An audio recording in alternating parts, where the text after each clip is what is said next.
Bonjour à tous et bienvenue pour un nouvel épisode de Red Alert, l'hebdo actu jeux vidéo de l'équipe de Sœur d'Édition. Et l'équipe de Sœur d'Édition, c'est en partie Nicolas Coursier. Nico, comment vas-tu ? Je vais très bien, Mehdi El Kanafi. Et toi, comment tu vas ? Ça va plutôt pas mal, hein. Écoute, avant de rentrer dans le vif du sujet, est-ce que tu as joué à des petits trucs un peu sympas qu'on va pas rentrer, que tu vas pas traiter dans le Red Alert, dans une chronique Je crois que t'as fait Unpacking, non ? Ouais, alors j'ai pas encore fini. Bon, il est pas très long, mais j'avais commencé un petit peu parce que T'as j'en avais entendu grand bien. Tu l'as allumé, quoi, t'as fait un run. Voilà, donc c'est un jeu où on déballe des affaires et qu'il faut ranger dans des pièces données. Hein. J'en dis pas trop parce que c'est vrai que je trouve que c'est un jeu qui mérite à être un petit peu découvert. C'est vrai que moi, je l'ai joué le sachant précédé d'une sorte de mini-buzz et j'ai vu les qualités du jeu et ce que tout le monde décrivait, mais dans la pratique, je trouvais ça un peu chiant, sortir toutes tes affaires une par une. Tu peux les ranger, mais il n'y a pas forcément de notation, truc. J'étais un peu trop pragmatique là-dessus, donc découvrez-le si vous avez l'occasion, sans trop en apprendre. C'est un jeu juste, bon, sans en trop en dire non plus, mais c'est un jeu linéaire et narratif. C'est pas un Tetris, quoi. Donc c'est très intéressant. Il y a beaucoup de choses qui sont racontées par le game design et vraiment sur ce plan, c'est vraiment très très brillant. Moi, j'ai joué à Call of Duty, le dernier, le Vanguard. C'est vrai que tous les ans, c'est toujours sympa de faire le Call of, le solo en tout cas. On joue pas en multi tous les deux. Et le Black Ops Cold War nous avait plutôt tapé dans l'œil. Ouais, il était cool. Il était vraiment sympa. Et là, j'ai arrêté. J'ai joué 3-4 heures et j'ai stoppé. Alors le délire déjà Seconde Guerre mondiale m'en branche moins. Et il est c'est pas qu'il est mou du genou, mais il est pas étonnant, il est pas dynamique, il est... c'est ce qui ressort des critiques, hein, qu'il est unanimement un petit peu décevant, sans trop de temps fort. Ouais, c'est ça. Donc, si vous avez vu les présentations, les previews et autres trailers, je pense que vous allez pas être trop étonnés. Et c'est bien dommage, hein, parce que ça fait quand même toujours plaisir. Allez, au sommaire de cette émission, comme d'habitude, il y aura 2 sujets. Nous allons parler de l'éditeur Devolver et sa récente entrée en bourse. Et on va traiter du dernier jeu de Taro Yoko, qui s'appelle Voice of Cards. Il y aura bien entendu l'interlude top 3, mais avant c'est la rubrique retour sur l'émission d'il y a 15 jours, hein, parce que la semaine dernière il y avait un sort d'émission sur SMT, pour la sortie de SMT 5 on pouvait pas rater ça, et donc la semaine dernière, il y a 15 jours plutôt, excusez-moi, on vous parlait d'une bonne surprise, hein, d'un jeu qu'on a plutôt apprécié qui s'appelle Les Gardiens de la Galaxie, mais on va pas parler de ce jeu, on va parler de Marvel's Avengers, hein, on va faire un petit pont, donc Marvel's Avengers c'est le game as a service un peu éclaté de Square Enix, et donc ce même Square Enix a récemment déclaré que ça n'avait pas été un bon choix de leur part de confier à Crystal Dynamics, donc le développeur, de faire un jeu service. Alors attention, une petite chose avant tout, c'est que cette déclaration, il faut la lire dans le bon sens. En réalité, j'ai plutôt l'impression qu'ils s'excusent. Qu'est-ce que t'en penses, Nico ? Oui, c'est vrai que quand on lit la déclaration, on pourrait trouver ça dur envers Crystal Dynamics, genre ils ont pas été à la hauteur et tout, mais j'ai l'impression qu'ils reconnaissent plus leur erreur en disant on a donné à faire un jeu à des gens qui n'étaient pas spécialistes de ce type de jeu. Et effectivement, ils ont galéré, quoi. Donc, c'est un peu ce qu'on disait la dernière fois, quoi. Et Guardians of the Galaxy, c'était un peu la manière de rattraper ça en revenant sur un déroulé un peu plus classique. Ouais, c'est clairement ça. J'ai une question sur ce Marvel's Avengers. Pour toi, Nico, tu l'as fait depuis et je me demande pourquoi. Pourquoi t'as perdu ? Alors, t'as bien joué pourtant, en plus. Ouais, j'ai fini le jeu et j'ai même joué un peu aux quêtes annexes. J'ai fait quasiment toute la quête de Black Panther derrière, donc j'ai dû passer 10-12 heures sur le jeu. Et ça, c'était la semaine dernière, il y a 15 jours, quoi. Ouais, en fait, à la toute base, hein, je voulais faire une chronique couplée sur les 2 jeux parce que tourner dans le sens, c'est ces jeux un peu barbecue, un peu con mais qu'on peut faire pour se détendre, des jeux un peu turbo débiles. Mais je suis pas sûr que tout le monde sache ce que c'est un jeu barbecue. Une saucisse, quoi. Un jeu un peu nul, mais voilà, que tu peux faire pour passer le temps parce que t'as l'attrait de la licence, etc. Et il s'est avéré que Gardien était une bonne surprise, donc l'angle ne tenait plus forcément. Et voilà, comme j'étais quand même chaud et que j'avais pas eu ma dose de barbecue, j'ai enchaîné direct après Gardien sur Marvel Avengers. Et qui est fidèle à sa réputation. Bon, on peut quand même le faire en mode solo et suivre l'histoire, ça se fait, mais c'est pas très très intéressant. Mais il y a un moment dans le jeu, juste avant de débloquer la dernière mission, où ils t'incitent un peu, ils veulent te montrer le fonctionnement un peu du jeu service, et voilà, tu dois looter des matériaux, avec des quêtes qui sont générées de manière cyclique. Enfin là, ça devient un peu pénible, donc voilà, j'ai perdu plus de temps sur cette partie-là du jeu que sur le scénar en lui-même. Et voilà, au-delà du côté random, c'est vraiment les costumes et tout, c'était chaud, quoi. Le titre, je trouve pas inintéressant, mais il est pas bien en fait. Je le conseillerais pas en tout cas. Mais bon. Il a ce côté un peu abrutissant, mais je dis pas ça méchamment, mais ça sonne comme ça, c'est que tu peux y jouer vraiment pour te vider la tête. C'est un sort de beat'em all, mais sans aucune notion de technique. C'est juste tu bourrines. Nouvelle vague d'ennemis, bam, tu lootes. Ouais, je peux comprendre que certains y en attrait si tu étais dans cette mécanique de loot qui peut te prendre. Mais ouais, ne faites pas comme moi, ne perdez pas 10 heures de votre vie pour ça. Un autre retour sûr, on va revenir sur les Game Awards. Donc les nommés pour toutes les catégories sont tombés. Alors on va pas toutes les citer, tous les citer. On va s'intéresser à la catégorie reine, hein, donc la catégorie des GOTY.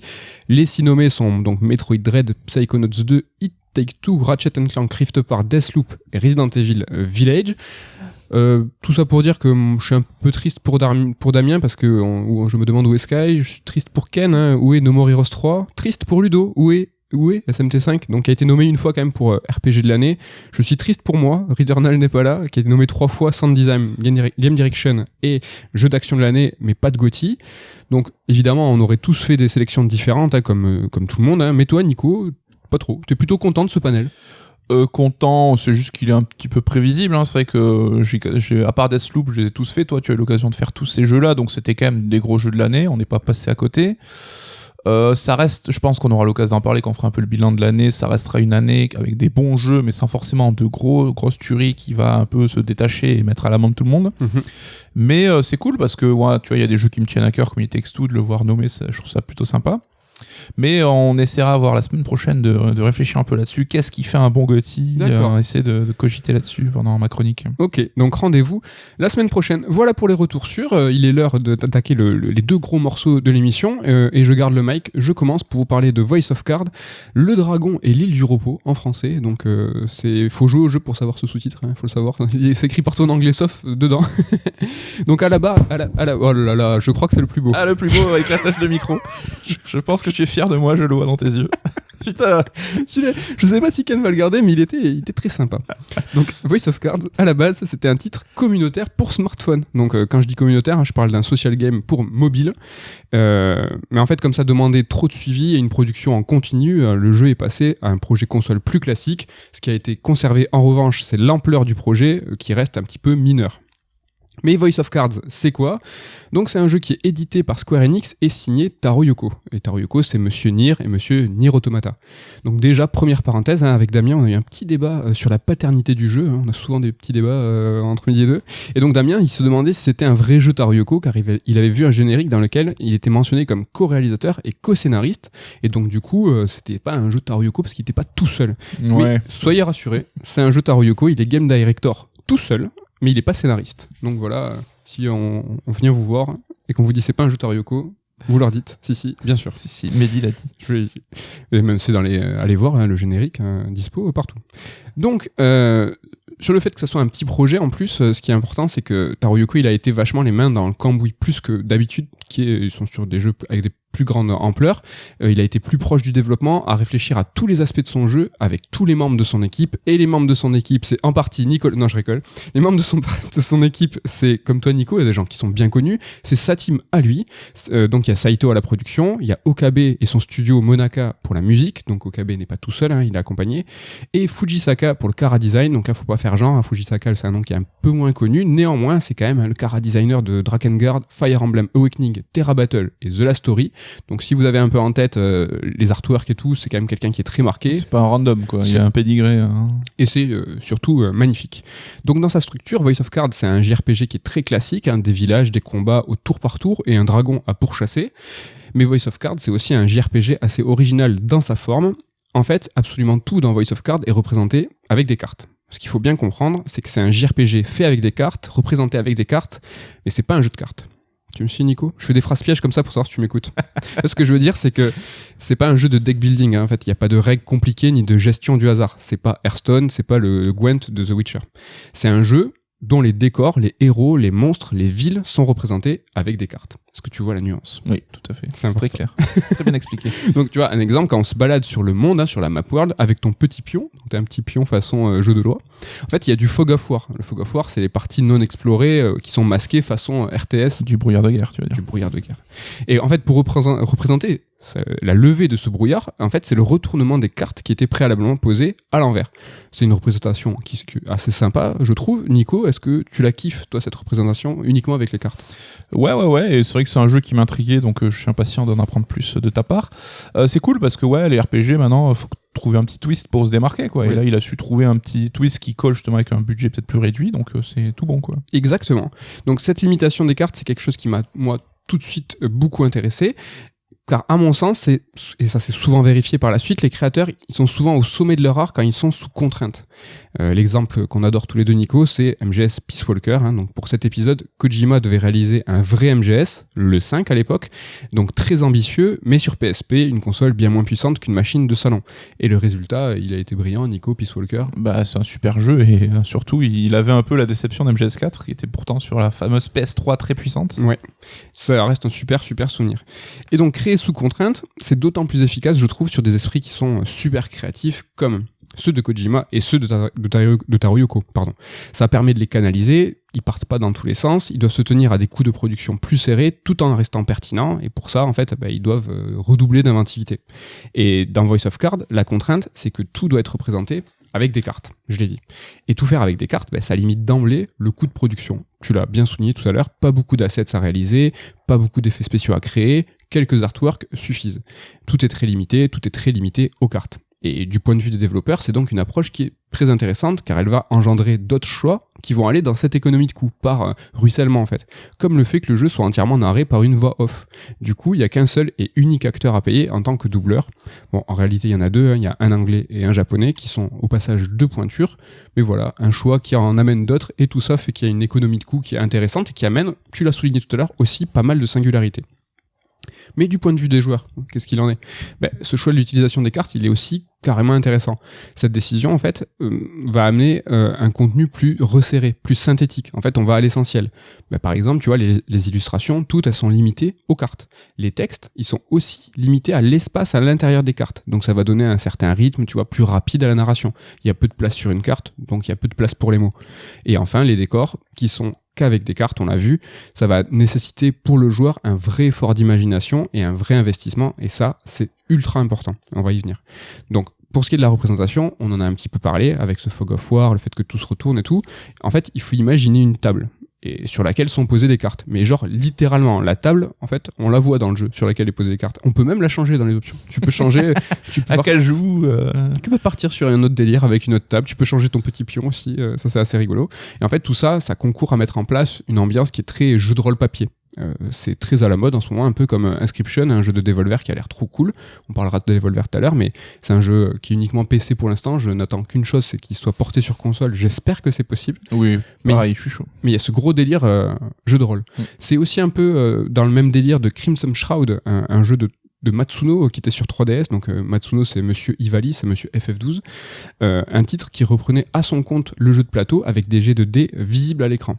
Et d'ailleurs, Crimson Shroud et Voice of Card, c'est des jeux qui sont assez comparables dans la forme. En fait, ils sont inspirés du jeu de rôle papier, un petit peu. Et dans la démarche, c'est deux productions plus petites de deux grands noms. Et pour rester sur le sujet du jeu de rôle, Voice of Guard, il s'aventure pas du tout dans une narration libre, choix multiples, comme on pourrait l'imaginer quand on parle de jeu de rôle papier. Pas du tout. C'est un jeu très linéaire, court, très basique. En revanche, Taro Yoko, il va vraiment pousser le parallèle avec le jeu de rôle papier sur d'autres points. Et l'autre point qui est super important, j'en ai parlé tout à l'heure, c'est l'immersion. Et l'immersion, elle est super nécessaire quand on fait en fait du jeu de rôle en week-end avec un maître des jeux et tout, parce que quelqu'un qui est pas dans le trip et qui fera n'importe quoi, il va un peu gâcher la partie, il va gâcher la fête l'après-midi de misère, quoi. Et le second point, c'est l'imagination, et ça va de pair avec l'immersion. Donc l'implication qui est demandée aux joueurs pour se projeter dans le monde un peu fantasy de Voice of Card peut se comparer à celle qui est nécessaire dans le jeu de rôle papier. Si on fait pas l'effort dans le jeu de rôle papier pour aller plus loin que notre feuille de personnage, les quelques artworks qui sont présentés par le maître du jeu, on n'arrivera pas trop à s'immerger. Nico, toi t'es pas trop jeu de rôle papier, mais tu vois ce que je veux dire quand je parle d'imagination, d'immersion. Ouais, carrément, mais c'est vrai que j'ai jamais fait de JDR et je serais même curieux d'essayer un peu, mais j'ai l'impression que j'aurais justement les deux points dont tu parles, que j'ai peut-être des lacunes là-dessus. T'es ce mec-là, toi. J'aurais peut-être du mal à jouer Dead Serious, tu vois, j'aurais peut-être le côté un peu trop, je regarde ce que je fais, tu vois, un peu bizarre. Alors il y a le roleplay, tu sais, prendre la voix, ouais. Mais après on peut parler normalement. Oui, ouais, je saurais me faire violence. Mais je suis d'accord avec toi, faut rentrer dans un certain mode d'esprit. Et je pense qu'il faut être être initié par des gens justement qui sont faits de ça, qui ont l'habitude et qui peuvent te prendre par la main. Et pareil pour l'imagination, c'est pas ma qualité première, mais bon, je serais curieux quand même d'essayer un jour. Et dans Voice of Cards, Taro Yoko, en fait, du coup, il va nous aider un petit peu comme des joueurs comme nous qui sont pas trop à l'aise avec ça. Il va nous inviter à le suivre dans son délire, à nous immerger, à nous imaginer ce monde qui est entièrement fait de cartes, mais en fait qui se veut représentatif d'un JRPG un petit peu de l'époque. Et dès le début du jeu, en fait, il nous inciter à jouer. Le jeu nous incite à jouer avec un casque. Ceci, pour que la voix du maître du jeu soit au plus proche de nous, dans nos oreilles, parce que l'écoute ou l'ouïe en général, c'est super important dans Voice of Cards, car comme notre sens de la vue, il est limité aux cartes, du coup, l'importance de tous les autres sens, ils sont décuplés. Bon, quand je dis que les autres sens sont stimulés, c'est un peu galvaudé, vous allez pas sentir les cartes ou les toucher. C'est dommage, je sais pas si ça aurait été un jour possible qu'on puisse... Dans 15 ans, peut-être. Alors la PS5, la DualSense, il n'y a pas le toucher des cartes, peut-être un jour. En fait, ce que je veux dire, c'est que notre imagination, elle va être très très sollicitée. Ça sera nécessaire pour contrebalancer le rendu graphique qu'on pourrait juger sommaire, même s'il est charmant.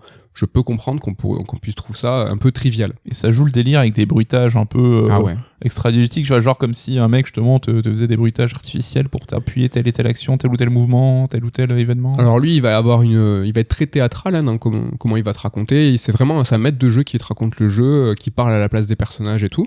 Mais en tout cas sur le sound design, les jets de dés, tu les vois à l'écran. En fait, tu entends vraiment la matière, le bois, les dés qui tournent sur eux-mêmes, des sons un petit peu ASMR qui sont très très très très très sympas. Et donc dans sa forme, on l'a vu, Voice of Cards, c'est un JRPG très à l'ancienne, ce qui est aussi le cas de la mise en scène. C'est une mise en scène façon JRPG de l'époque, mais de l'époque, je parle 8 et 16 bits. Les cartes, elles bougent, elles sautillent, comme des petits personnages en pixels qui pouvaient bouger et sautiller pour exprimer leur émotion sur Super NES par exemple. C'est donc à nous en fait de nous projeter dans la scène, c'est à nous d'imaginer la grandiloquence de certains passages ou la gravité de certaines situations. Toi Nico, c'est quelque chose qui peut te plaire, cette approche un peu abstraite mais aussi un peu nostalgique, c'est un peu les deux.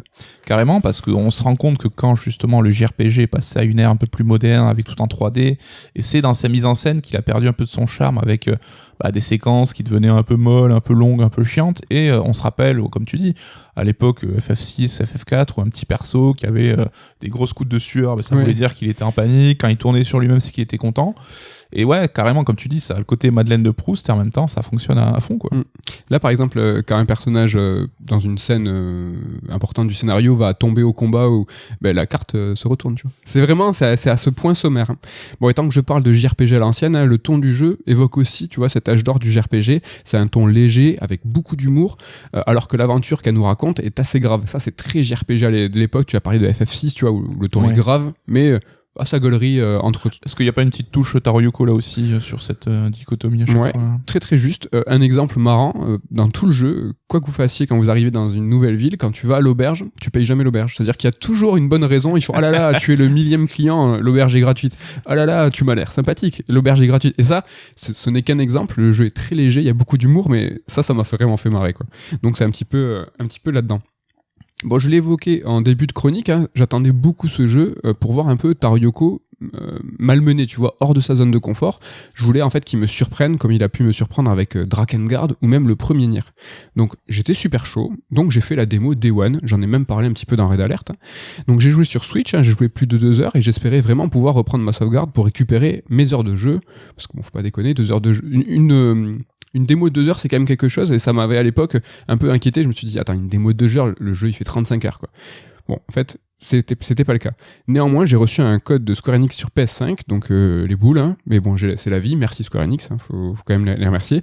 Je recommence le jeu sur Play, et sans surprise, les 15 premières minutes qui représentent en fait le tuto sont exactement les mêmes que dans la démo. On joue 3 personnages qui sont super stylés, un groupe appartenant à l'Ordre Blanc qui est à la poursuite d'un dragon. Et la démo, en fait, comme le début du jeu, en fait, nous amène devant la reine du bled, qui s'appelle Vanille au passage, ou Vanilla, je sais plus. Et donc, à ce moment, dans la démo, c'est le moment en fait où on nous présente les membres de cet Ordre Blanc. Et dans le jeu, là, ça diffère. En fait, à cet instant, le narrateur, il dit, et ces 3 personnages, donc de l'Ordre Blanc, ne sont pas les héros de notre histoire. Twist. La caméra se fige, ça file vers le bas, là où il y a un personnage qui était dans cette salle du trône, en fait, mais qui n'était pas du tout important, pour nous montrer un garçon qui est désigné comme un soi-disant héros. Et comme tu viens de le dire, là, c'est le twist, le coup de génie de Taro Yoko. à la base, j'étais dégoûté de devoir me retaper 2 heures de jeu, mais c'est uniquement parce que j'ai fait la démo que j'ai pu voir, en fait, vraiment le premier coup de maître. Oui, ce que j'allais dire, c'est pas un spoil parce que ça implique d'avoir fait la démo avant et du coup, ceux qui ont découvert la démo, c'est implicite forcément qu'ils Exactement ça. C'est super méta, hein, et c'est du pur Taru-Yoko.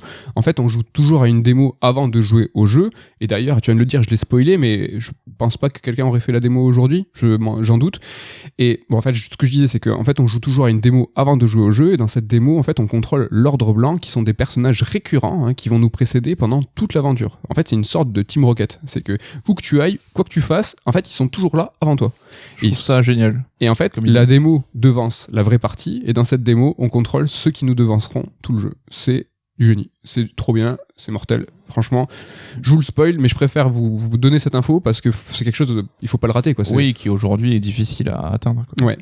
Donc après ça, j'étais bouillant, hein, je me suis lancé, mais hélas, c'est peut-être le seul vrai coup de génie du jeu. Le titre dure 12 heures, ce qui peut être positif pour un JRPG.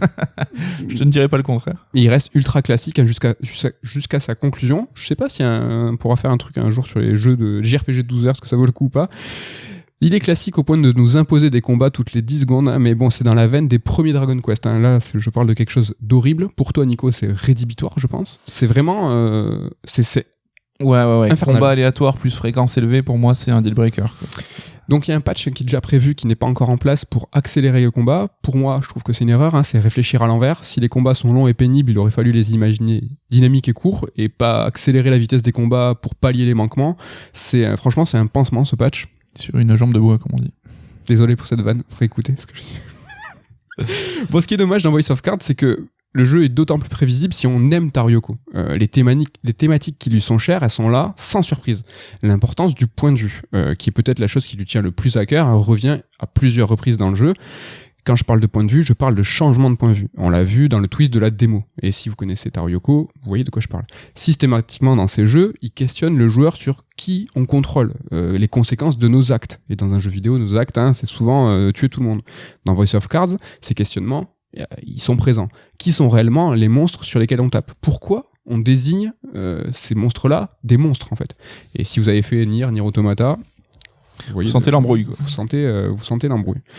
Mais en fait, les jeux de Taru-Yoko, c'est aussi une utilisation particulière du New Game Plus. Hein. Le NG+, très fréquent dans les jeux vidéo, nous permet de refaire un run en conservant l'expérience et parfois même les objets de notre partie précédente.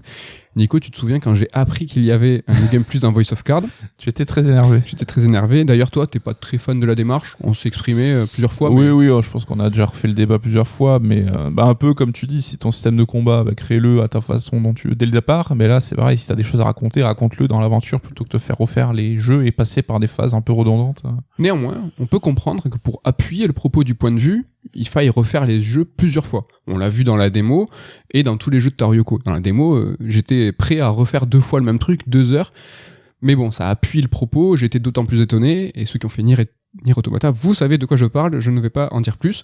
Mais dans Voice of Cards, c'est le cas, mais enfin c'est pas trop le cas en fait. Il y a plusieurs fins dans le jeu, mais c'est simplement une question de choix multiples à la fin, devant le boss de fin, où en fait tu dois choisir, et en fait il y a 4 fins. La bonne fin, il faut avoir 10 objets, pas de spoil non plus, dès le début vous allez capter qu'il y a 10 objets qui sont très importants, qui sont pas du tout compliqués à trouver. Tu peux, avec ton New Game Plus, tu peux refaire le jeu, t'as un boss optionnel qui devient accessible, mais il y a moyen de faire autrement. Juste, je vous le dis, vous n'êtes pas obligé de vous retaper tout le jeu. C'est un bon truc à savoir. Le mec. Et enfin, sympa, magnanime, hein, Taru-Yoko nous octroie, quand on termine le jeu, un objet qui supprime les combats. Et en fait, tu peux trouver ça cool, mais c'est un gros troll. Dans le sens où, franchement, je pense que c'est un troll, qu'il a quelque chose à nous dire. Cet objet supprime les combats, mais ne supprime pas vraiment le temps que tu passes et la pénibilité d'avoir un combat. Je m'explique. Ces combats aléatoires, quand tu tombes dessus, normalement, t'as un changement de plan et tu te fights. Avec cet objet, en fait, t'as un carton qui arrive à l'écran et qui te dit, c'est cool, avec cet objet, vous permet d'esquiver un combat. Là, normalement, vous auriez dû vous battre. Ah là là, quel dommage. Ça prend 5 à 10 secondes. C'est hyper long en fait. On se rend pas compte, c'est hyper long. Et donc, je pense que c'est vraiment un troll. Et en fait, comme le fait de faire un New Game Plus sans intérêt, pour moi, je pense que c'est un troll aussi. C'est malin, il joue sur nos attentes. Taru-Yoko qui fait un NG+, il sait qu'il va trigger les joueurs. Enfin, tu vois, il est pas bête. Mais à la fin de Voice of Cards, il y a rien en fait. Il y a rien du tout.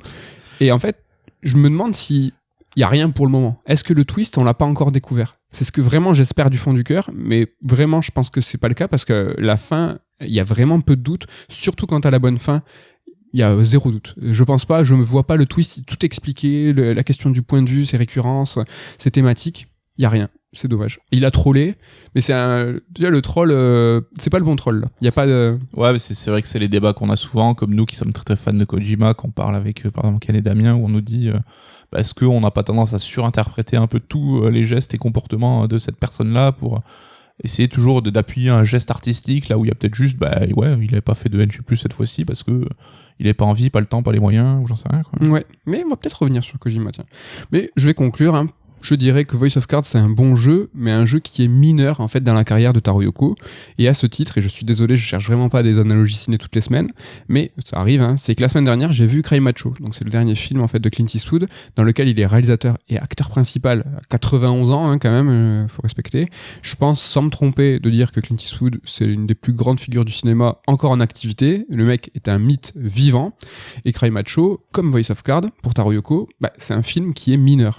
Et franchement, moi je trouve que c'est pas grave de faire des films mineurs. Je trouve même que c'est cool, car en fait j'ai l'impression que c'est dans ces œuvres un peu mineures que les artistes en fait se révèlent, qui en disent beaucoup sur eux-mêmes.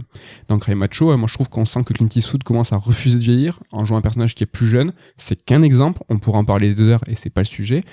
Mais dans Voice of Cards, j'ai l'impression que Taro Yoko, en fait, il radote. Et son message, dans Voice of Cards, il est connu, il est répété. Alors évidemment, on dit... Tu l'as évoqué déjà, il était fort. On dit qu'un artiste produit toujours la même œuvre, qu'un peintre peint toujours le même tableau, qu'un auteur écrit toujours le même livre et qu'un game designer développe toujours le même jeu. Kojima l'a bien prouvé, mais ici, rien de nouveau avec Taro Yoko. Il y a rien. C'est encore une fois la même chose. En fait, ce que je me demande, c'est que est-ce que Taro Yoko, il nous fait confiance à nous ? Il rabâche comme s'il avait peur que son message n'ait pas été compris dans ses jeux précédents. Et pour reprendre le parallèle avec Clint Eastwood, il est possible que Taro Yoko devienne un jour un mythe du jeu vidéo. Alors il est tôt pour condamner Taro Yoko et dire qu'il radote. Néanmoins, je trouve que Taro Yoko, il est un peu jeune pour radoter. Donc voilà, si tu veux ouvrir le débat, tu l'as évoqué tout à l'heure, Kojima, en fait, il a évolué avec Death Stranding, hein, il a ne plus travaillé avec Konami, il a sûrement aidé, je pense, mais il a trouvé un second souffle. Après les Metal Gear, après les différents jeux, il a su s'extraire de ça, et avec Death Stranding, il a gardé ses marottes tout en étant plus grand, en avançant. J'espère que Taro Yoko va trouver ce second souffle et changer, alors peut-être pas changer ses thématiques, ni son message, mais peut-être trouver une autre voie de nous dire la même chose. C'est ça qui est important, je pense, pour les artistes. Je pense qu'il est un peu à la croisée des chemins, Taro Yoko, parce qu'il sort de son grand œuvre, Nier Automata, le jeu qu'il a foutu sur la map, qui a vendu énormément, le succès surprise. Alors, il était connu des joueurs, mais des gros RPGos, hein, pour Drakengard et le premier Nier, mais il avait pas du tout le rayonnement qu'il a aujourd'hui. Aujourd'hui, c'est une star du jeu vidéo. Et j'ai l'impression que passer à un projet mineur en sortie de Nier Automata avant de repartir sur un gros projet aussi conséquent, c'est peut-être un moyen de décharger un peu la pression, de rabaisser des attentes et de se détendre un peu, tu vois. Je trouve que la démarche est pas inintéressante, hein, et c'est cool. Et d'être vraiment impliqué, de retrouver son équipe à lui, ses potes, hein. On l'a parlé tout à l'heure, c'est vrai que là ils étaient sur une production où ils ont pu tous en discuter de chaque décision. On parle souvent des développements légendaires de ces JRPG ou des jeux de l'époque où t'as évidemment un game director, mais en fait c'était compliqué, fut un temps de savoir la paternité de chaque idée, parce qu'il y avait beaucoup, déjà c'était des équipes de 10, 15, 30 pour les plus gros jeux, quoi. Et en fait tout était décidé en groupe, t'avais une vraie émulation, et là comme tu dis, je trouve que c'est vraiment pas bête ce que tu racontes. Ils ont peut-être eu un besoin de se retrouver, de rediscuter, d'être vraiment les mains dans le cambouis. Nier Automata, c'était quand même c'était avec Platinum, donc t'avais quelque chose qui était externalisé, donc t'avais vraiment le système de combat et tout qui a été sous-traité. Ouais, je suis assez d'accord avec toi. Peut-être se retrouver un petit peu. Et moi, j'attends vraiment son nouveau gros jeu.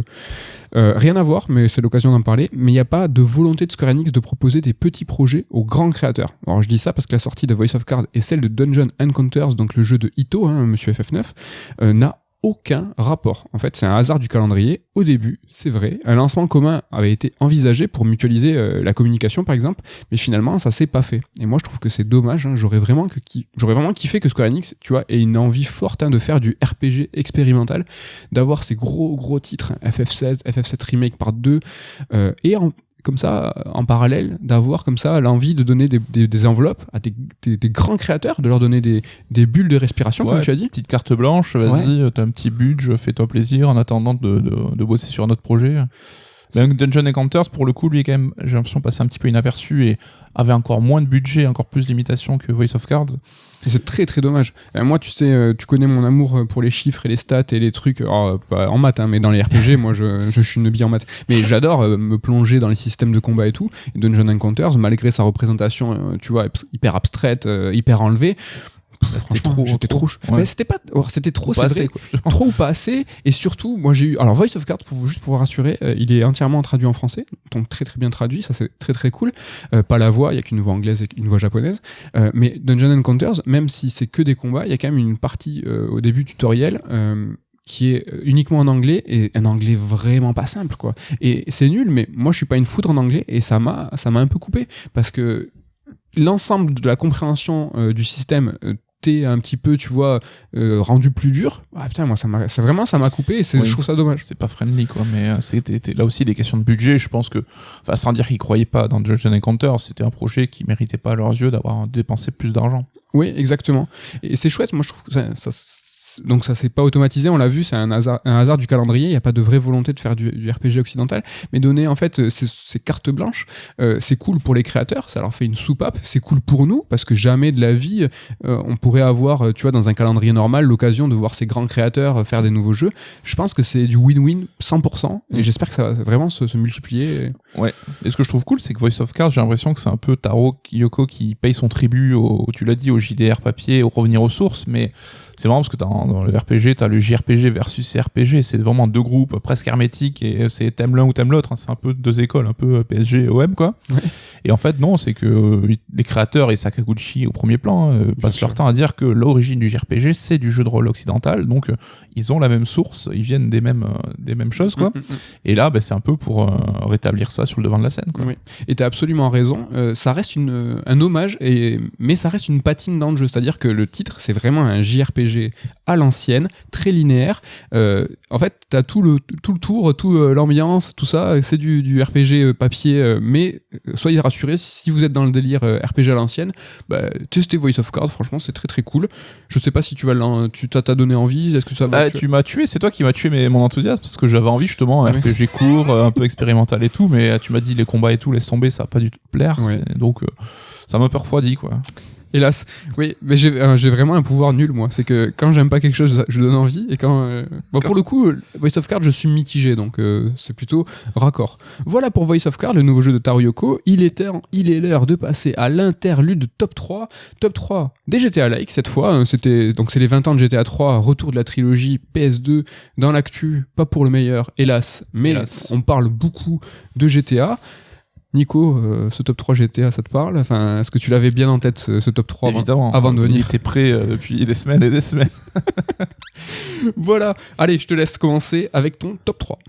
Alors, mon top 3, c'est Sleeping Dogs. C'est ça. Parce que, pourquoi je le sais ? Parce qu'on partage ce top 3. C'est le même jeu. Voilà, mais alors, c'était une belle surprise. Faut savoir que ça, à la base, ça s'appelait True Crime Hong Kong. C'est ça. C'était un jeu qui a été abandonné par son éditeur et récupéré par Square Enix. On n'attendait pas grand chose. Et en fait, ça s'est révélé une super bonne surprise avec, donc, on est un flic infiltré dans la mafia hongkongaise. Et voilà, il y a cette vibe, film de Hong Kong, John Woo et compagnie, avec des systèmes de déplacement et de combat super dynamiques et tout, des fusillades qui ragent bien. Et ça avait été une super surprise et on l'a tous les deux un peu gardé dans nos souvenirs, quoi. Carrément, je partage ton top 3. Donc c'est un titre qui est sorti 2012, fin de la PS3, et truc trop marrant, c'est que la version remaster, qu'on a peut-être tous en tête, est sortie 1 an après sur PS4. Donc tu vois, on est en ce moment vachement dans la cross-gen, vous abusez à sortir les mêmes jeux. PS3, PS4, c'était déjà un petit peu le cas. On a la mémoire courte. Et je suis entièrement d'accord avec toi, les gunfights étaient trop cool, les combats au point étaient trop bien, alors que c'était presque du beat'em all 3D, vraiment c'était super. Un peu genre Sifu, quoi, vraiment avec la chorégraphie de combat qui arrache. Mais quoi. Carrément, et je trouve que c'est des points sur lesquels les GTA-like et les GTA même sont pas ouf. Hein. Ouais. Alors les fusillades dans le dernier GTA 5 c'est plutôt sympa, les GTA-like se sont beaucoup améliorés sur les gunfights, mais les combats au point c'est 100% du temps éclaté, je pense. C'est parent pauvre, oui, clairement, et on le voit avec la trilogie GTA 3 Remastered. Ah oui, et là franchement, c'était trop bien. Donc voilà, un top 3 qu'on partage, Sleeping Dogs, go pour ton top 2. Alors mon top 2 c'est Watch Dogs. Alors je vais en faire râler certains parce que je pense GTA-like et tout. Ouais, bon ça reprend quand même carrément la structure d'un GTA-like. Je suis carrément d'accord. Mais après moi je suis un homme simple et gentil, donc jouer un gangster dans GTA ça m'a jamais trop plu. Là c'est un GTA-like où on joue un gentil, c'est vrai, mais qui est quand même un peu en bordure de la loi parce que je reste gentil mais un peu bresson, quoi. Et il était cool parce que c'était revendu comme le premier gros jeu next-gen. Rappelle-toi, on avait vu cette vidéo à un E3, on savait pas sur quelle console il sortait. C'était évidemment un peu du pipeau. Ils ont fait plus fort que Killzone dans le bullshit. C'est vrai qu'on s'en souvient, hein. C'était sublimissime. Le jeu sur next-gen restait quand même très joli. Oui. Et donc c'est cool parce qu'on a repenté la ville de Chicago, qui est une ville que j'adore, j'ai envie de dire, même si j'ai passé que quelques heures. Oui, mais c'est une ville qu'on apprécie. Ouais. Et j'avais trouvé ça cool, hein, le principe de piratage et tout, parce que bon, moi j'avais maté la série Person of Interest qui a été une grande source d'inspiration pour Watch Dogs, et donc je me retrouvais un peu en terrain conquis. J'avais passé un bon moment, même si je sais que le jeu n'est pas forcément super apprécié au global. Moi j'avais kiffé. Franchement, très cool, Watch Dogs. Mais ce n'est pas mon top 2. Mon top 2, c'est Canis Canem Edit ou Bully aux États-Unis. Donc c'est un jeu qui est sorti en 2007. Bully, tu le traduirais comment? C'est mauvais garçon. C'est les voilà, au primaire, le mec qui embête les autres enfants, quoi, qui les martyrise un petit peu, quoi. Ouais, et c'est exactement ça. En fait, on joue une petite Kaira. C'est quoi? C'est en primaire. C'est qu'à primaire, enfin, on est petit, primaire collège, je pense. Ouais, on est plutôt collège, t'as 13-14 ans. Et en fait, tu vas victimiser tout le monde, c'est vraiment et le petit con, quoi. T'es vraiment un petit con. Et en fait, ce que je trouve cool avec ce jeu, c'est que le monde ouvert, c'est une approche, en fait, c'est pas un genre de jeu. Et finalement, Canis Canem Edit, je trouve qu'il prouve que l'étendue du monde, la taille, c'est pas du tout important. Là, on est sur la taille d'un campus et c'est un vrai GTA-like, il y a pas de gun, il y a rien. T'as un pistolet à eau, je crois, c'est rigolo. Mais ça prouve que t'es pas obligé de faire du Witcher 3, Non, l'approche du monde ouvert peut être aussi tout à fait contenue, et ça m'avait vraiment convaincu sur ce Canis Canem Edit. De grandes rumeurs parlent depuis longtemps. Ça fait un moment qu'on entend parler d'un remaster ou d'un remake possible. Un remaster il y a eu, mais d'un vrai 2, j'espère. Moi j'aime beaucoup, et voilà pour mon top 2. Puis GTA-like par les mecs de GTA, donc la réinterprétation eux-mêmes de leur œuvre, c'est cool. Ah oui, pour le coup, c'est du Rockstar. Allez, ton top 1. Mon top 1, alors là c'est un chouchou, je pense que là aussi les gens vont être un peu dubitatifs, c'est The Saboteur. Alors j'ai bloqué sur ce jeu, je sais pas trop pourquoi. Rappelle-nous ce que c'est. Alors c'était sorti sur PS3 360, c'est un GTA-like qui se passe pendant la Seconde Guerre mondiale et où on incarne un Français, un résistant. Donc il se balade avec son petit béret, avec sa petite gabardine d'époque. On fait un big up à Carta qui avait le meilleur cosplay, peut-être. Alors Carta qui s'habille comme ce mec dans la vraie vie, hein, qui a une vraie passion lui aussi pour ce jeu. Et en fait il y avait alors c'est un jeu Electronic Arts, mais qui avait des petites originalités, par exemple les arrondissements donc de Paris occupés par les nazis évidemment, mais c'est un noir et blanc. Et une fois que tu libérais l'arrondissement, ça passait en couleur. Et voilà, il y avait ce charme un peu désuet. La fin du jeu, ça se passait dans la Tour Eiffel. C'était très inspiré Assassin's Creed. C'est un GTA-like, mais tu pouvais un peu grimper partout. Ouais, c'est vrai que c'était un peu la première inspiration. Et tu pouvais relier Paris à Saint-Nazaire. Alors, je sais plus exactement les villes, hein, mais non, tu m'as tué. Je voulais te le dire. Tu pouvais faire Paris-Normandie à pied ou je sais plus. Tu prenais la voiture et tu roulais 5 minutes, t'arrivais en Normandie. Enfin, la géographie était complètement éclatée, mais il y avait un vrai charme. Alors, je sais plus trop en termes de gameplay si c'était solide ou pas, mais bon, le jeu a quand même été plutôt bien accueilli. Malgré tout. Bien accueilli. Mais il a été rapidement oublié, on n'en parle pas souvent. Bah, il y a que moi qui bloque dessus, et Carta du coup, donc voilà. Rejoignez-nous. Rejoignez. Bah écoute, moi je l'ai jamais fait. Tu m'en as beaucoup parlé, mais je sais pas s'il est Est-ce qu'il est sur le EA Play? Faudrait que je vois s'il est rétrocompatible ou quoi là. Je sais pas. Mais en tout cas, sur EA Play, il y a quand même un large choix de jeux Electronic Arts sur le Game Pass. À voir. Peut-être on fera un retour sur la semaine prochaine, à ne pas oublier. C'est à moi de faire mon top 1 des GTA-like, et là je triche, je suis désolé. Salaud. J'en vous en donne 2, c'est Mafia Definitive Edition, attention, c'est Definitive Edition, parce que Mafia 1, et Les Noirs, donc un jeu 2020 et un jeu de 2011. Bah, tout ça parce que déjà je suis un petit gangsteros, moi. Moi je suis le Al Capone de Toulouse, ça c'est important de le savoir. J'aime bien cette ambiance, j'aime bien ce délire, et comme j'ai dit pour Bully, donc que le monde ouvert c'est une approche, que la taille c'est pas très important.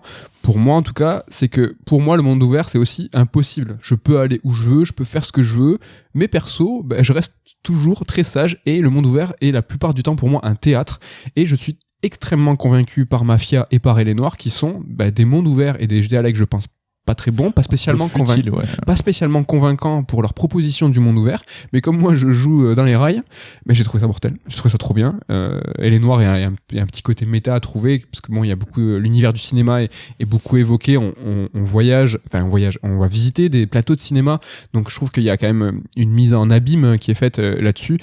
Donc voilà, est-ce que toi, comment tu joues au GTA ? Est-ce que t'es comme moi aussi assez ordonné ? Oui, et j'aime pas faire le con, c'est pour ça d'ailleurs que je joue pas vraiment au GTA en tant que tel, parce que en te rendant d'une mission à l'autre, bah, tu vas griller un feu, écraser un piéton sans faire gaffe, bam, il y a les flics qui arrivent, faut faire 20 minutes de course-poursuite pour leur échapper, puis tu reviens à ta mission, enfin, j'ai l'impression de perdre du temps, et c'est pour ça que je vais direct au point d'intérêt.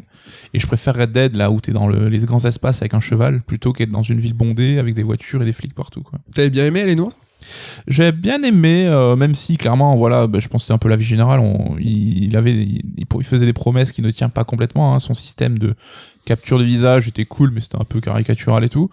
Mais oui, l'ambiance était sympa. J'en garde quand même un bon souvenir, même si il reste très limité à mon sens. Ouais. Je te conseille Mafia, le Definitive Edition là. Il est dispo sur un compte que tu connais.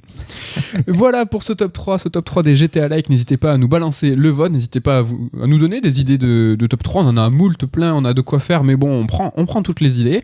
C'est l'heure de passer à ta chronique, Nico. Je te laisse le mic pour nous parler de Devolver et de sa récente entrée en bourse. Ouais, Devolver Digital, là, donc on présente plus aujourd'hui un Devolver, hein, qui est un éditeur de jeux indépendants et qui a su creuser son sillon quand même à peine 10 ans, hein, et au point de devenir un label de qualité qui est apprécié par les joueurs, et autant pour son esprit punk que pour ses jeux en tant que tel. Et tu le disais, le 4 novembre dernier, Devolver a fait une entrée remarquée à la bourse de Londres. Et ça peut apparaître comme un grand écart entre cet esprit rebelle et le côté un peu corporate de la bourse et le pognon qui en découle. Hein. Et d'ailleurs, le communiqué officiel de l'éditeur qui célèbre l'événement, il entend un petit peu rassurer les fans là-dessus et peut-être même se rassurer lui-même. Alors je vais vous lire un extrait, hein. J'ai piqué la trad sur GK, donc merci à eux. Aujourd'hui, nous sommes devenus une société cotée en bourse. À première vue, cela peut sembler éloigné de l'esprit du groupe d'amis qui a lancé un label de jeux vidéo autour de quelques bières, mais c'est en fait une sorte de validation pour notre équipe et nos partenaires.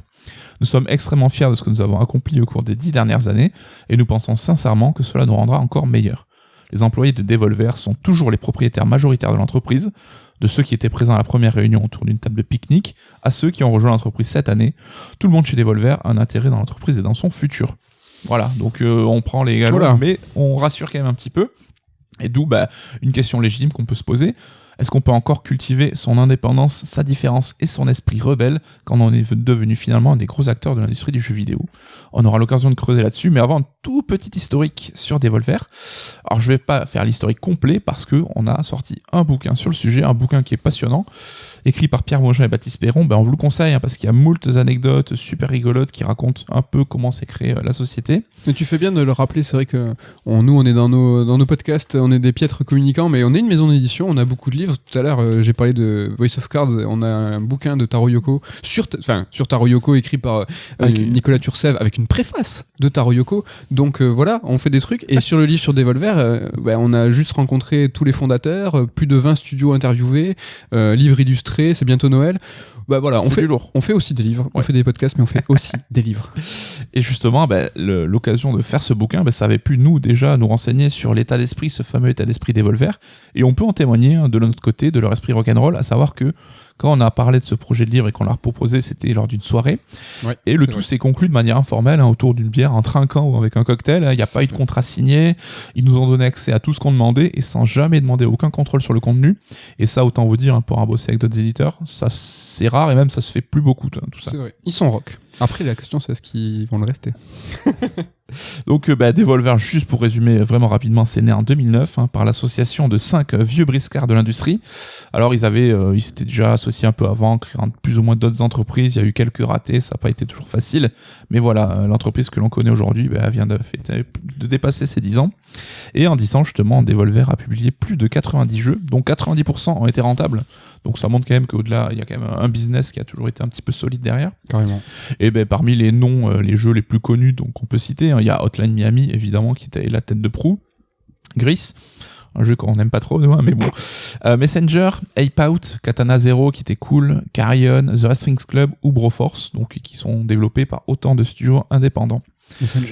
Devolver, c'est un chiffre d'affaires qui atteint aujourd'hui les 173 millions d'euros et ça emploie plus de 200 personnes. Donc on voit qu'on est quand même plus dans la petite entreprise. Hein. Mais ce qui compte au final, c'est quand même que Devolver a su se faire connaître des joueurs et il est devenu l'un dans les acteurs les plus actifs de l'industrie. Avec Hacker, une philosophie que peut-être tu vas juger un peu naïve ou commerciale, mais c'est mieux rémunérer les développeurs et leur garantir la pleine détention de leur IP. Trop bien. Donc la propriété intellectuelle, voilà, les droits sur leur licence. Ce qui va à l'encontre même presque de ce qu'est un éditeur. Normalement, l'éditeur est propriétaire de l'IP, surtout dans le jeu vidéo. Il met la thune, il prend les risques, mais il sait s'y retrouver derrière. Aujourd'hui, Devolver, c'est quand même devenu autant une marque en fait, autant qu'il est éditeur de jeux. D'ailleurs, sur leur site web, il y a une section Goodies Merchandising où ils vont décliner un petit peu les univers de leurs jeux, certes, mais aussi le nom même de Devolver en tant que Goodies, donc avec des casquettes, des t-shirts ou même des tote bags. Ça me rappelle quelqu'un. J'ai pensé à l'écrire déjà. Parce qu'on vend aussi des... Non. On a bientôt 10 ans, parce qu'on rentre bientôt en bourse. Et d'ailleurs, sur ce site, vous pouvez même retrouver notre livre. Donc voilà, c'est dit. Ils ont même développé Devolver des jeux commerciaux autour de leur marque, donc ça c'est assez rigolo avec Devolver Bootleg qui était une sorte de compile rétro parodique autour de leur jeu qui était réinterprété en version d'e-make. On avait le Devolverland Expo qui était une sorte d'E3 virtuel pour pallier à la pandémie. On pouvait se balader dans une sorte d'application où tu pouvais arpenter le salon de manière numérique. Et également Devolver Tumble Time, alors c'est un truc un peu con, c'est une appli pour jouer pendant que t'es aux toilettes, donc avec des petits jeux très rythmés, très courts et très cons. Donc voilà, Devolver, c'est l'incarnation de cet esprit rebelle, cette ligne éditoriale marquée. Et ils n'hésitent pas d'ailleurs à communiquer là-dessus en jouant avec leur humour, en faisant un moult blagues qu'on pourra juger de bon ou de mauvais goût à chacun de voir. Et Devolver est surtout connu pour l'E3 à chaque fois, donc il s'était fait remarquer en refusant de payer la place sur le show-floor de l'E3. Ils avaient donc organisé un contre-salon sur le parking en face du Convention Center, donc l'endroit qui abrite le salon. Et ils avaient foutu des caravanes en fait pour abriter les présentations de leurs jeux. Ils offraient des bières et des hot dogs aux journalistes, donc voilà, c'était le côté bonne franquette, bonne ambiance, et qui avait quand même fait du bruit. Et ils avaient même loué une villa en fait où ils hébergeaient les développeurs qu'ils avaient fait venir sur place. Et là encore, j'en dis pas trop, mais dans le bouquin on raconte un petit peu quelques soirées et quelques anecdotes sur cette villa. Ça vaut son pesant de cacahuètes. Exactement. Je n'osais pas la faire une blague de vieux. Mais voilà, donc l'entrée en bourse, ça a été en partie motivé par le carton surprise de Fall Guys qui est sorti en été 2020. Alors, les chiffres qu'on a, c'était plus de 10 millions de ventes seulement sur PC en novembre 2020, donc c'était il y a un an. Le jeu est sorti sur d'autres supports depuis, donc ça a dû bien grimper. Tellement. Donc le gros carton. Et du coup, Devolver a lancé une procédure d'introduction à la bourse de Londres le 4 novembre 2021.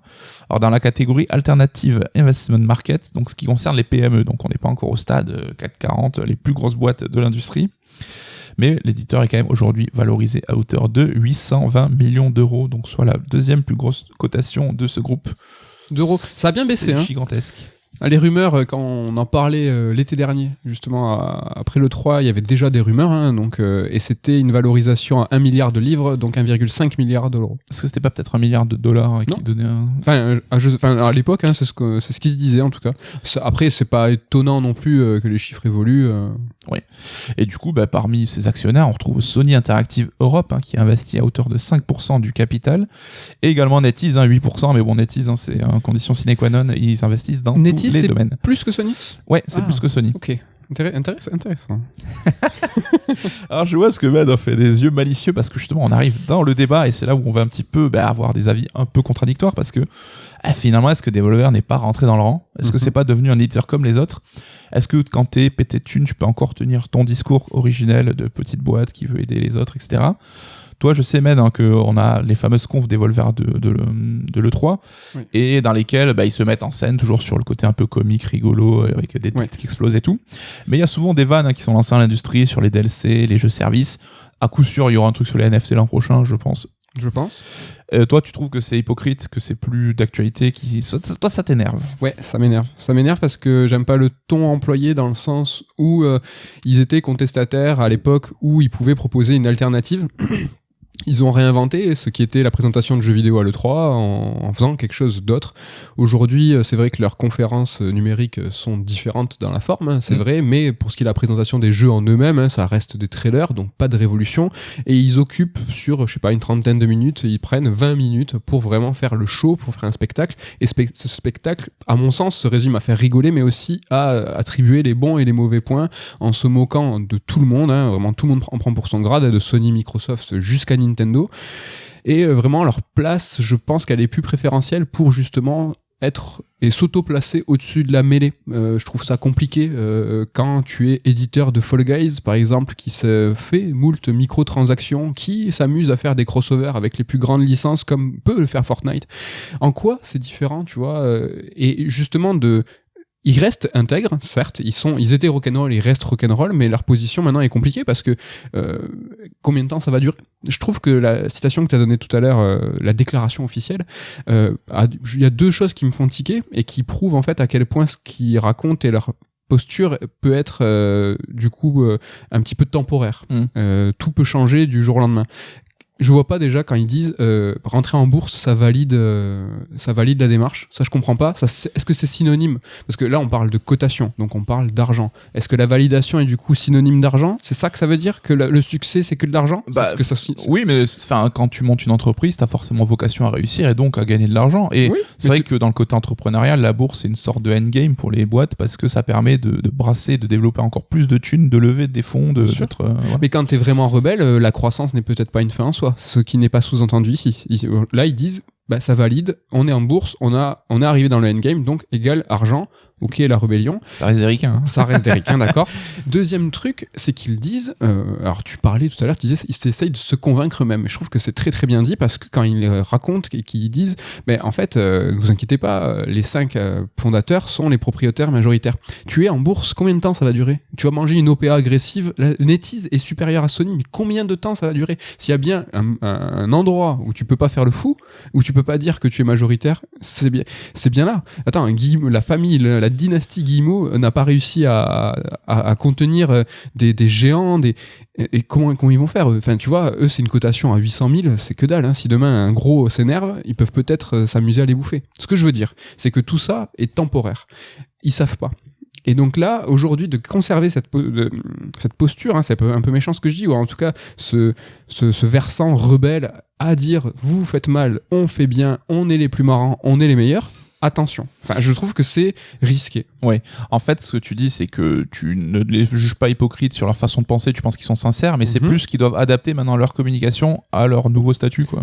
Peut-être parce que à l'époque où ils étaient un peu plus petits, quand ils disaient on a plein de thunes, c'est trop marrant, en fait c'était de la transparence, on trouvait ça cool, on fait regarde, c'est des grands du jeu vidéo, parce que Devolver c'est une vraie success story, hein. En 10 ans ça rentre en bourse, nous on a bientôt 10 ans, on n'est pas en bourse. Ce que je veux dire c'est que c'est une vraie success story, ils ont eu très rapidement de l'argent, c'est des bons éditeurs, ils ont fait des grands succès très rapidement, et quand ils disaient on a plein de thunes, nous on trouvait ça sympa. Sauf qu'aujourd'hui, ils ont plein de thunes. Bon, évidemment, c'est encore plus transparent, c'est de la bourse, tu vois.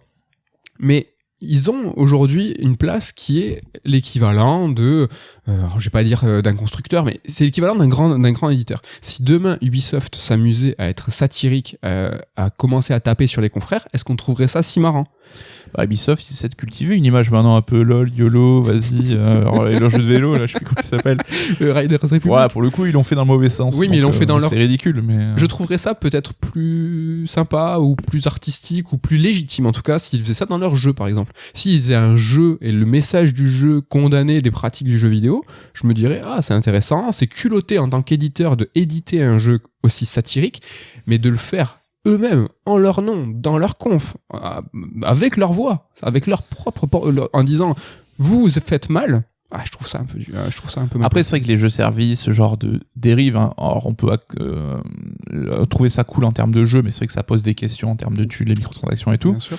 C'est quelque chose que tu peux dénoncer à raison, parce que je pense que c'est aussi une démarche sincère. Mais est-ce que finalement la solution pour eux, la prochaine conf de Devolver, ça serait pas se moquer de Devolver en fait, de ce qu'ils sont devenus, de leur entrée en bourse? Est-ce que là, ça serait pas du génie? C'est du génie, ils ont toujours raison. Ouais, mais là, bien sûr que c'est sympa de dénoncer, de pointer du doigt les game as a service, les microtransactions, mais quand derrière ton plus gros succès, ce qui t'a permis d'aller en bourse, c'est Fall Guys. quand même. Doucement. Après, c'est vrai qu'il laisse une marge d'indépendance large aux studios. Hein. C'est les studios qui décident aussi de leurs jeux, etc. Ils sont là plus pour donner du conseil. Donc, peut-être que c'est une approche qu'eux-mêmes de Fall Guys ne sont pas forcément super fans. Mais en tant qu'éditeur, c'est vrai que ils récupèrent la thune derrière. Et je reste, tu vois, très critique et c'est un peu facile ce que je fais. Et je pense que c'est une position extrêmement compliquée. Comment eux, ils réagissent à ça, comment adapter la politique et leur communication, c'est très très dur, je pense. On en parlait, alors je sais plus dans quelle émission, mais sur aussi Tim Schafer, tu vois, qui avait ce côté, le petit indé, qui s'était fait tout seul, Kickstarter, on gagne de l'argent, et qui maintenant, est-ce que racheter chez Microsoft, est-ce que il était pas devenu ce qu'il combattait, tu vois, comme George Lucas à l'époque, qui s'était levé contre les studios pour créer finalement le blockbuster hollywoodien avec Star Wars, qui allait finalement tuer toute la démarche artistique que lui-même vantait à la base. Oui. Mais c'est vrai que t'as toujours ce décalage où c'est pas parce que tu réussis que ton discours perd en pertinence.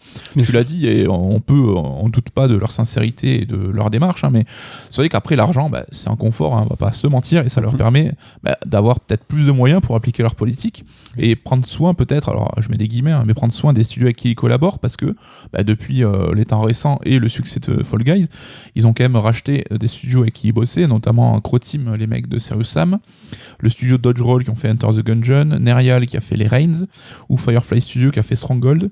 Donc on voit que l'argent leur permet aussi d'investir et de grossir, mais là ils deviennent un éditeur qui possède des studios et ils se rapprochent encore plus là aussi des gros comme Ubisoft, comme d'autres. Donc c'est vrai que on voit que en fait c'est pas tant les actes qui comptent, hein, c'est les années à venir qui vont nous dire un petit peu ce qu'est devenu Devolver, est-ce qu'ils vont réussir à tenir la position.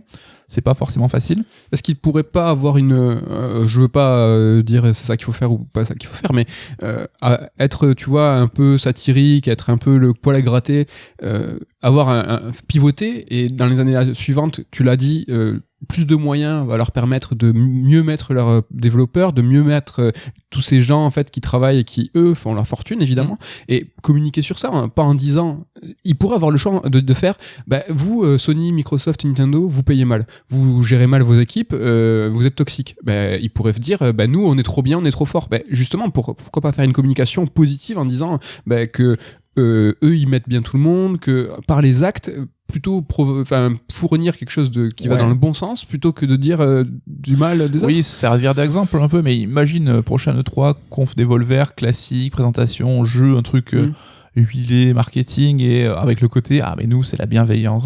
Est-ce qu'on se dirait pas qu'est-ce que vous êtes devenus finalement? Peut-être, oui, c'est vrai.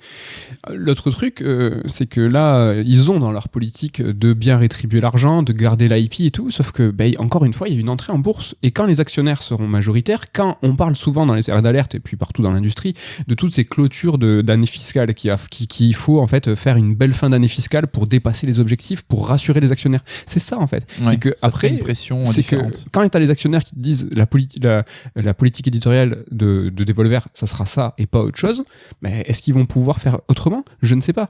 Quand le jeu en fait qui t'a permis de rentrer en bourse, c'est Fall Guys, le jeu qui est le plus éloigné de leur politique éditoriale, c'est pas du tout arcade, c'est pas du tout rétro, c'est pas du tout rock'n'roll.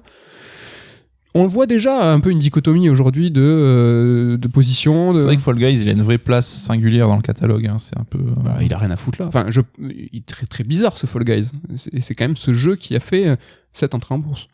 Écoute, en tout cas, le temps nous en dira un peu plus, mais finalement, ce qui compte, ça reste quand même les jeux. Hein. Et c'est vrai que le line-up 2021 de Devolver s'est révélé assez solide, avec une douzaine de jeux sortis, parmi lesquels Death's Door, hein, toi qui était un coup de cœur. Ah ouais, carrément. Inscription, on l'a dit, c'est un jeu qu'on attend énormément de voir arriver sur console, qui a l'air super cool.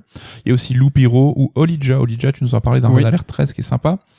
Et donc ça vaut ce que ça vaut, hein, mais parmi tous ces jeux, il y en a 3 quand même qui font partie des 5 nommés dans la catégorie Best Indie des Game Awards. Donc c'est plutôt un palmarès sympa. Mais leur jeu reste extrêmement qualitatif, hein. T'as parlé de Olija que j'ai trouvé cool, Death's Door qui est peut-être dans mon top 5 de l'année. Non, ça reste encore une fois le plus important. Qu'est-ce qu'ils vont nous fournir, qu'est-ce qu'ils vont nous donner comme jeu, comment les équipes vont se comporter, ça c'est ce qui est fondamental. Nous, ce qu'on soulève, c'est comme tu le dis, qu'est-ce qui va se passer dans les semaines et dans les mois à venir, parce que tout peut aller très vite en bourse. Exactement. Je pensais que tu checkais une information. Non, c'est bon. Voilà, écoute, merci Nico pour cette chronique sur Devolver. C'est terminé pour ce Red Alert numéro, je ne sais pas combien, parce que je donne jamais les numéros de Red Alert. Moins d'une heure en tout cas, on a réussi à tenir ce nouvel objectif. Ouais, dites-nous si ce format vous fait kiffer. On vous donne rendez-vous la semaine prochaine. Est-ce que tu as déjà quelque chose? Oui, tu as quelque chose à nous dire? Écoute, je pense qu'on essaiera de parler du GOTY. Alors j'ai peut-être parlé trop vite, on va voir si j'arrive à en tirer quelque chose d'intéressant, mais essayer de réfléchir un peu. qu'est-ce que doit être un GOTY, quels arguments peuvent peser dans la balance, et de toute façon on aura forcément des visions différentes, donc c'est cool. Ok, et pour ma part, je suis déjà depuis une semaine sur Forza Horizon, le dernier. Je suis bien en train de le poncer, je me donne une semaine de plus pour encore écumer les routes du Mexique. Donc voilà pour la semaine prochaine, du GOTY, du Forza. J'espère que vous serez là, parce que vous êtes de toute façon de plus en plus à nous écouter. Merci pour votre fidélité. L'occasion pour moi de faire la bise et le coucou à Ken, à Damien et à Ludo, et de vous dire à la semaine prochaine. Bye bye, à la semaine prochaine.